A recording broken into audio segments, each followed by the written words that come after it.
Okay then guys, let's have a look at this paper then before we go through the questions question by question. Try and simulate thought processes we might have if we were taking this in an examination, just to see what might be the best approach. So this is the January 2009 C2 Pure Maths paper from WJEC board. So it's 1.5 hours long. So let's go down then.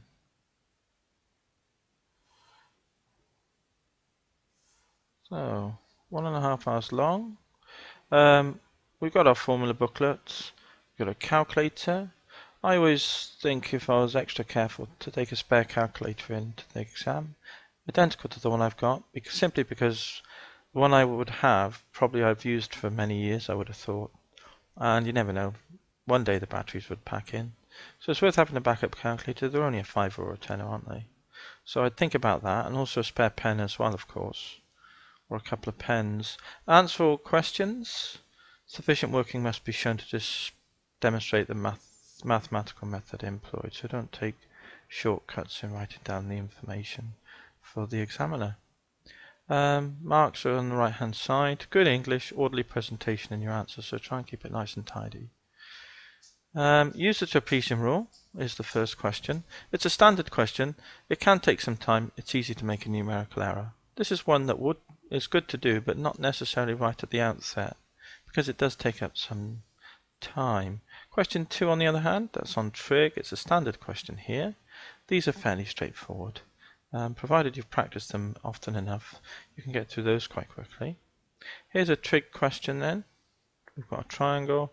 We're going to be using the sine and cosine rules, most likely. Perhaps even the area, perhaps.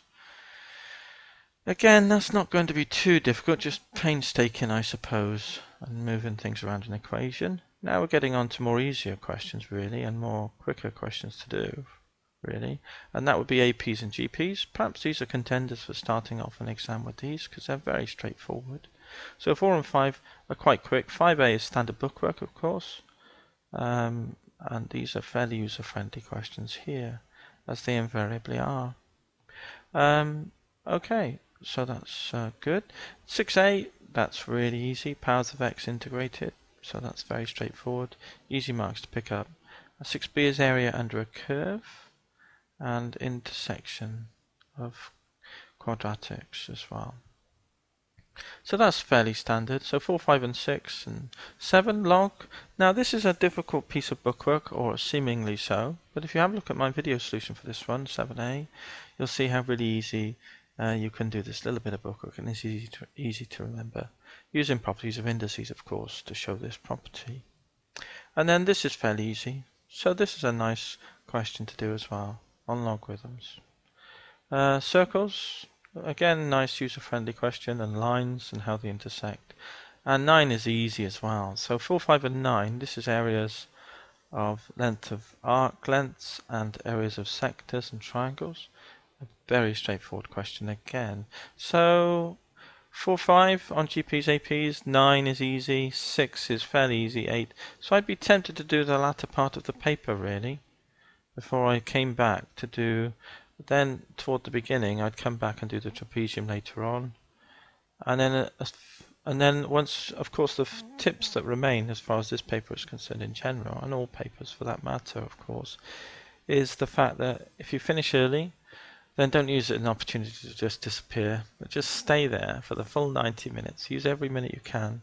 So once you finish a paper, go through it, double check the ones that give you the most marks perhaps, tick them off when you've double checked them, and go through the paper ticking off everything. Some are easy to double check because it's just a matter of putting in the final value back into an equation, for example. And when you've double checked them all, then pick the ones that you need to triple check. There might be ones in there especially that you need to triple check. So for example, let me just illustrate that. So like number 2, once you've worked out the angle theta, you could tap that in a calculator and see if it's correct. Once you've worked out the x's, you could tap them in and see if that works out fine.